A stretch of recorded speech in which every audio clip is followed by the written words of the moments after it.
സിയാ നീലൻ ഈ തെരഞ്ഞെടുപ്പിൻ്റെ ഏറ്റവും വലിയ ടേക്ക് അവേ എന്ന് പറഞ്ഞാൽ നാഷണൽ ലെവലിൽ നോക്കിയാൽ ഇവിടെ ശക്തമായ പ്രതിപക്ഷം ഉണ്ടായി എന്നുള്ളതാണ്.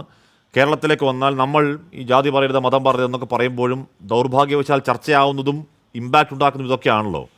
BJP കേരളത്തിൽ ഏറ്റവും വലിയ നേട്ടമുണ്ടാക്കിയത് ആലപ്പുഴയിലാണ്. ഈഴവ മേഖലകളിൽ 11% വോട്ട് വർധനയാണ്. പുന്നപ്ര വയലാറിൻ്റെ അമ്പലപ്പുഴയിൽ NDA LDF വോട്ട് വ്യത്യാസം നേരിയതാണ്. CR ഹരിപ്പാട് ചേർത്തല ആറ്റിങ്ങൽ നോക്കിയാൽ 2ാം സ്ഥാനത്തുള്ള ജോയിയും 3ാം സ്ഥാനത്തുള്ള മുരളീധരൻ തമ്മിലുള്ള വോട്ട് വ്യത്യാസം ഏതാണ്ട് 17,000 വോട്ട് മറ്റമാണ്.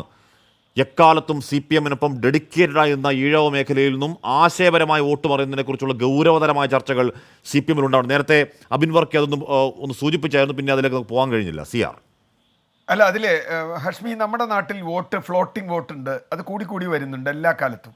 ഇപ്പോൾ നിയമസഭാ തെരഞ്ഞെടുപ്പിൽ LDF വോട്ട് ചെയ്യുന്നവർ ലോക്സഭാ തെരഞ്ഞെടുപ്പിൽ UDF വോട്ട് ചെയ്യുക, തിരിച്ചു വരിക, അങ്ങനെ വ്യക്തി നോക്കി വോട്ട് ചെയ്യുക, ഇങ്ങനെ നിരവധി ഘടകങ്ങൾ ഫ്ലോട്ടിംഗ് വോട്ടിലുണ്ട്.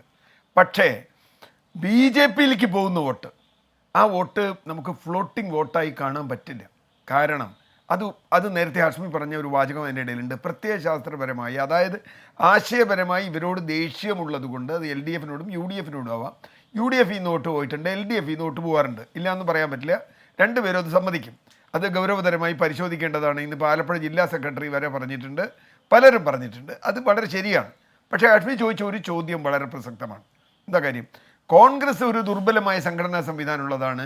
മാത്രമല്ല, അതിനകത്ത് പല ഘടകങ്ങളുണ്ട്. ഇപ്പോൾ ഉയർന്ന ഹിന്ദു വിഭാഗത്തിൽപ്പെട്ട ആളുകളിൽ നല്ലൊരു പങ്ക് കോൺഗ്രസിൽ നിന്ന് ഇപ്പം തന്നെ BJP-യിലേക്ക് പോയിട്ടുണ്ട്. കോൺഗ്രസ് ഏതാണ്ട് ഒരു സാച്ചുറേറ്റഡ് ആണ്. പക്ഷേ CPM-ൻ്റെ പ്രശ്നം അതല്ല. CPM-ൻ്റെ വോട്ട് കൂടുതൽ BJP-ക്ക് ആക്സസബിളായ വോട്ടാണ്. കാരണം ഇപ്പോൾ BJP വടക്കേ ഇന്ത്യയിൽ ചെയ്തൊരു പണി നോക്കൂ.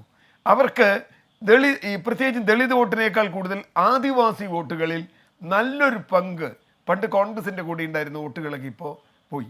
ആ വോട്ട് ഇപ്പോഴും തിരിച്ചു വന്നിട്ടില്ല. ഇപ്പോഴും കഴിഞ്ഞ തെരഞ്ഞെടുപ്പിലും പിന്നോക്ക വോട്ടിൽ ഒരു ഷിഫ്റ്റ് ഉണ്ടായെങ്കിലും ആദിവാസി വോട്ടിൽ വലിയ തോതിൽ തിരിച്ചു വരലുണ്ടായിട്ടില്ല. അത് കാണിക്കുന്നത് പ്രശ്നം അതാണ്. കുറെ കൂടി ഒരു പിന്നോക്ക ഹിന്ദു ബേസ് വോട്ട് ഹിന്ദുവൽക്കരിക്കപ്പെട്ട് BJP-യിലേക്ക് പോയാൽ അത് തിരിച്ചു വരിക അത്ര എളുപ്പമല്ല. അത് സാമൂഹ്യ സത്യമാണ്. ശരി.